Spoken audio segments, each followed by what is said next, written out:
pwede makiusap? Ito. Hello. Kawawa naman ho yung mga tao dito, namamahinga din ho sir. Baka pwede. Sir, hindi nga kami matahimik sa mga bahay namin. Sila naman yung namaha! Sila, gusto ninyong matahimik kami, binabaha. Hindi makatulog ng maayos. Alam ng mga Pilipino dito.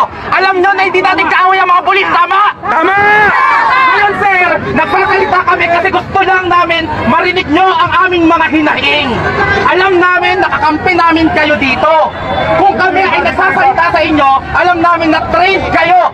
Alam namin na trained kayo na maximum tolerance hanggat hindi namin kayo sinasaktan. Tama? Tama? Tama. Hanggat nagsasalita lang kami kasi that's freedom of expression. Nakita nyo naman, nung sabi nyo, umatras kami para pantay, umatras kami. Hindi namin kayo inaaway. Alam mo kung anong ginagawa namin? Humihingi kami ng tulong sa inyo. Yan ay pakiusap. That's an appeal. Kasi kami ang nagpapasweldo sa inyo at pinapasweldo kayo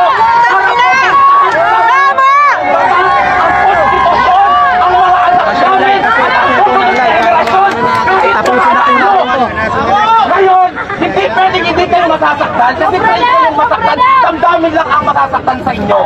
At alam nyo kung bakit nasasaktan kayo? Kasi alam nyo totoo ang sinasabi namin.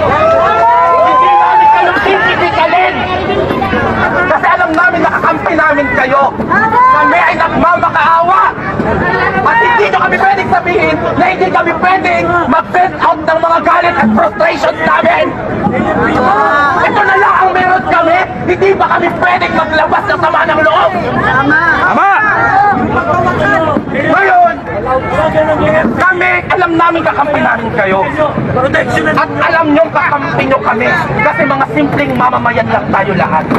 Binigyan namin kayo ng kapangyarihan. Pinapasweldo namin kayo para gawin ang trabaho nyo. At yun ay protektahan ang mga Pilipino.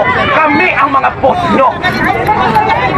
Alam nyo, sumasaludo kami sa inyo kapag tama ang ginagawa nyo. During the time of PRRD, lagi kami nagpapasalamat sa inyo. Pilit kami nataasan yung mga sweldo nyo.